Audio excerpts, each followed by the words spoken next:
At least 10 people are reported to have died in its path, and now the Category 5 storm is headed west towards Florida. To Hurricane Irma, you've heard this already, could be the costliest but also the most damaging in U.S. history.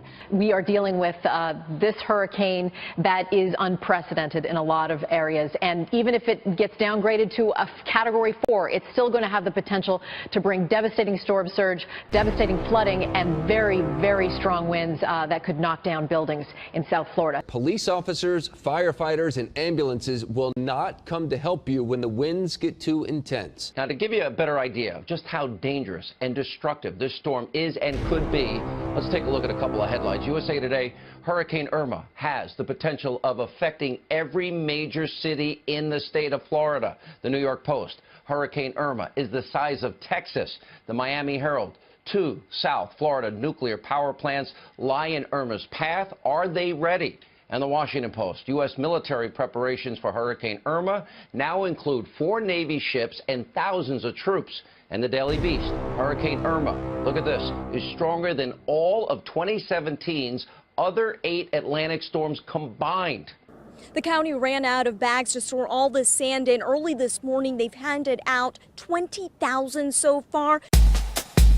So here is the way the storm looks in terms of its size. It has been growing. It's been out there for a long time, and it's been very, very intense for a long time, and it's pushing a lot of water with it. So the forecast in the Turks and Caicos was for a storm surge of up to 20 feet, which means that it's like halfway up the ceiling and out of camera range here. And that moving with current, too, not just the water coming up. It's rushing in, and then it's going to slowly recede after the storm passes. Or if the eye goes over, may rush back the other way. But it's very, very deadly.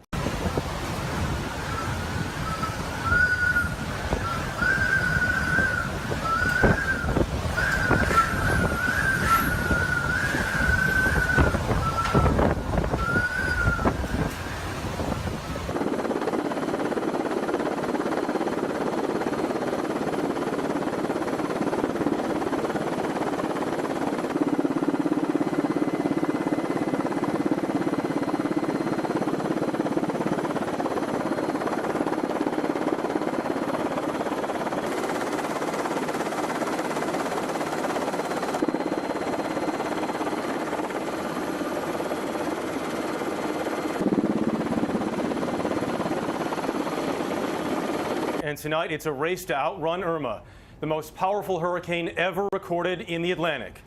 The fury of this Category 5 storm was seen in the Caribbean, where at least 10 people were killed when Irma tore through there.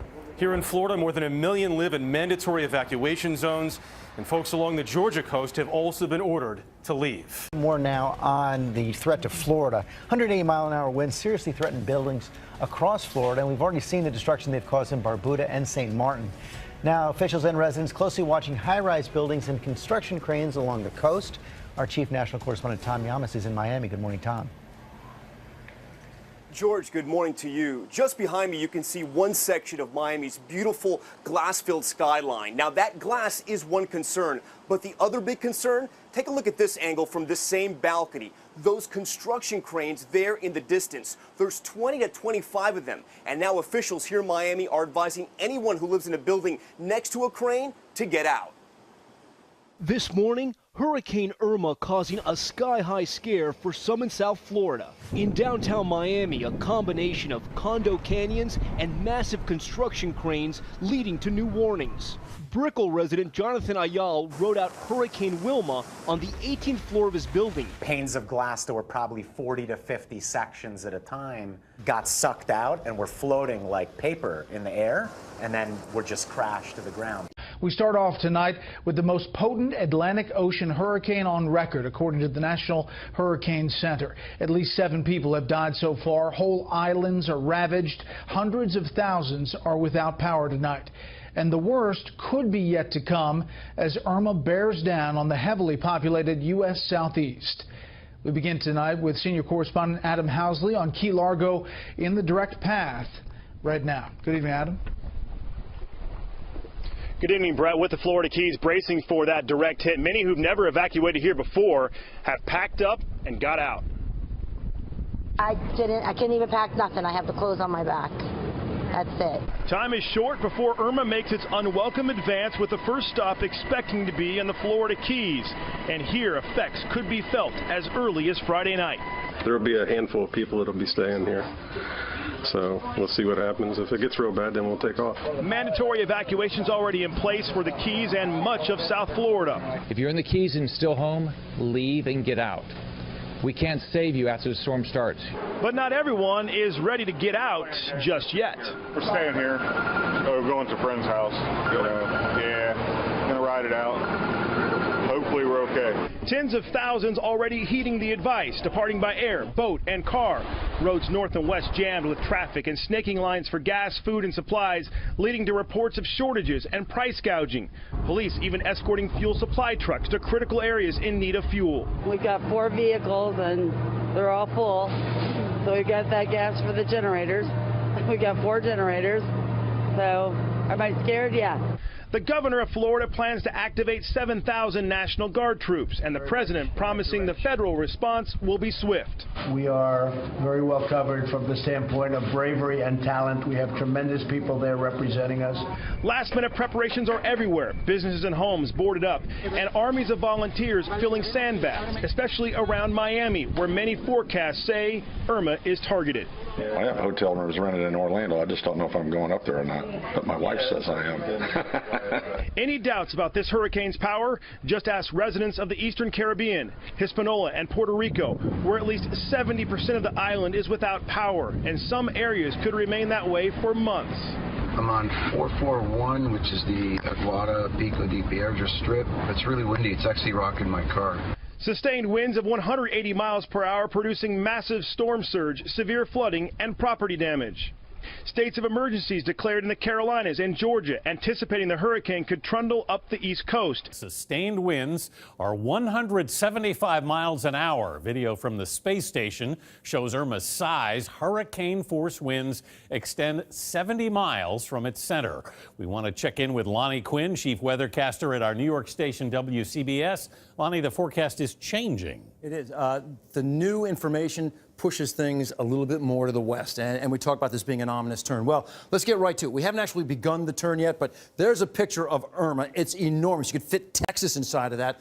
The new forecast cone from the National Hurricane Center. Let's display that for you because we're in very much in agreement. It's going to continue this trek to the west-northwest. Here's where it becomes a little iffy, though. This is the iffy part. When does it start this turn to the north? And you got to notice here, between these two yellow lines, anything is at play. So the west coast, the east coast of Florida, both a possibility. Let me show you one model that we tend to look at pretty heavily these days because it's been performing so well. The European, okay? This, the National Hurricane Center's forecast, this right there on the west coast of Florida is where the European model puts the storm. But even they have been waffling because look at where this was earlier today. 12 hours ago, it was an east coast storm with the eye right over Miami Beach. That's what we're looking at, a very intense hurricane for the area. There's a look at the visible satellite imagery, losing our light of the day, but you can see what they call a stadium effect as the shadows come across the eye itself. A very large geographical tropical system. So again, we'll continue to watch the movement of this system, but this is the official track in 175-mile-per-hour winds. You can see that movement to the northwest, northwest. Friday at 2 p.m. is a Category 5 north of the Dominican Republic. A Category 4 storm Saturday early in the day, and then Saturday in the afternoon with 140-mile-per-hour winds. There you see the shift, slight shift to the west. Probably as a nod to the European computer model. Have not yet read the discussion from the National Hurricane Center, but you could see that probably is what they were thinking at the moment, and then moving that cone of air all the way up into sections of the Carolinas. Now keep in mind, you can see the Tampa Bay area in that cone of air. We've been stressing this over and over again. Look at the white cone, not the center path or where those icons are moving, because this can all change. If this would shift a little farther to the west, that would mean obviously stronger winds for inland counties, especially places like Polk and Highlands County. But you can see overall, the spaghetti models are still trending to the east, and we'll see if that 12Z run from the Euro was an outlier and whether that trend will continue. It's watching the trend. That's why it's good to look at all the computer models at once to see what they're all thinking.